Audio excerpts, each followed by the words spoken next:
You know, in every warrior's journey, there's always that one moment, that point where they have to just completely shatter their own limits. Well, today, we are diving deep into one of the most grueling training arcs in all of Demon Slayer. We're talking about a regimen designed to forge not just a stronger body, but an absolutely unbreakable will. So, the mission laid out by Shinobu Kocho sounds pretty straightforward on the surface, but the reality?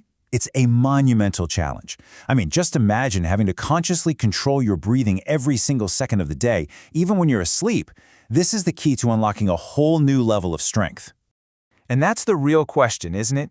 It's one thing to focus like that during a fight, but it's something else entirely to keep that focus going 24/7. This is the seemingly impossible mountain our heroes have to climb. Okay, so let's dive into our first section and explore exactly what this challenge is. It's called Total Concentration Constant.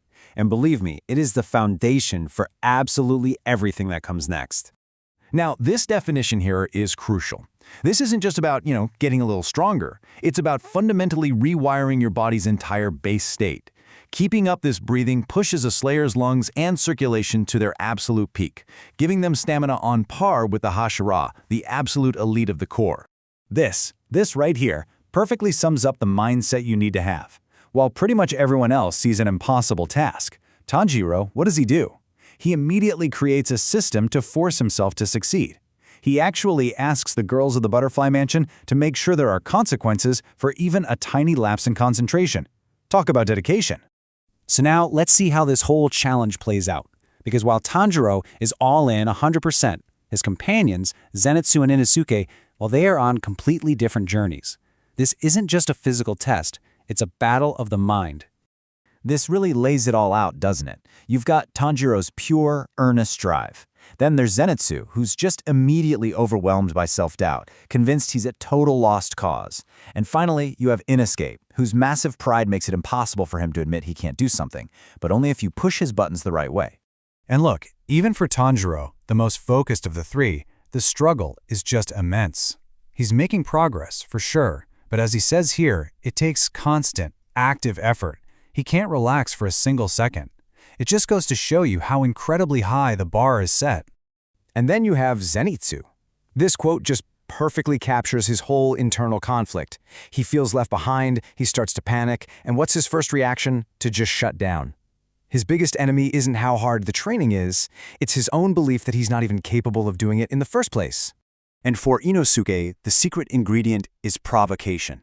He is not going to train out of discipline. No way. But he will absolutely train out of pure spite. Shinobu knows exactly what she's doing here. She frames the training not as a challenge, but as something so simple even a child could do it. And for Inosuke, that little insult, that's the ultimate motivator. Okay, let's shift gears a little bit. Because while our main trio is struggling, there's another character who has already mastered this technique. She's the silent benchmark for all of them. This is Kanao's story. Yeah, it's really easy to just see Kanao as the final boss of this training arc, right? She's the one they have to catch, the one who effortlessly succeeds where they're all failing. But her silence and her skill, they come from a place of really deep trauma. Her past is just heartbreaking. She was so broken by abuse that she completely shut down her ability to make her own choices. It was a defense mechanism. She couldn't even eat unless someone told her to. So that coin Kanae gave her, it wasn't a toy. It was a tool for survival. A way for her to function when her own will was just gone. And this quote, this gets to the beautiful central theme of her character. Kanae really believed that a person's spirit isn't permanently broken. It just needs a chance, right? A catalyst to open back up. And for Kanao, that catalyst might just be Tanjiro and the simple flip of a coin. All right, moving on from that emotional backstory, we get a much-needed dose of pure chaos and comedy with the arrival of the swordsmiths. Because what good is all this new power if you don't have the right tools for the job? So the arrival of the new Nichiren swords is anything but calm. Hagane Izuka, Tanjiro's swordsmith, is basically a force of nature. He's driven by this obsessive passion that just comes out as pure rage. He loves his swords more than people. In contrast, you have Kanamori, who made Inosuke's blades, and he's just filled with a craftsman's pride. You can just feel the fury in this quote. To Hagane Izuka, a broken sword isn't just a failed tool. Oh no, it's a personal insult to his artistry. The blame falls 100% on the user for being too weak to wield his masterpiece properly. And then, in a moment of pure, unfiltered Inosuke, he takes the beautiful, perfectly crafted blades he just got and immediately starts bashing them on a rock. He doesn't want a fine sword, he wants a jagged weapon that feels more like a beast's fang. It's absolutely horrifying to the swordsmith, but it is perfectly Inosuke. So, with their bodies pushed to the absolute limit and their new weapons in hand, we finally reach the end of all this hard work. It's time to see if all that training actually paid off. The final test is simple. Beat Kanao, the unbeatable benchmark in a game of reflexes. But now, with his body fully adapted to total concentration constant, Tanjiro is faster, stronger, and way more perceptive. He finally does what seemed completely impossible just a few weeks before. He wins. And with that victory, the training arc is over.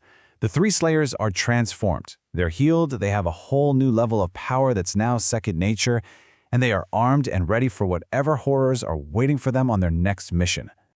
But just as one chapter closes, a new mystery opens up. Tanjiro asks Shinobu about a technique from his past, this memory of his father dancing, and she's never even heard of it. The flame breathing of the Hashira is something else entirely. So the question we're left with is, what is this mysterious Hinokami Kagura that Tanjiro's family passed down, and could it be the key to his entire future?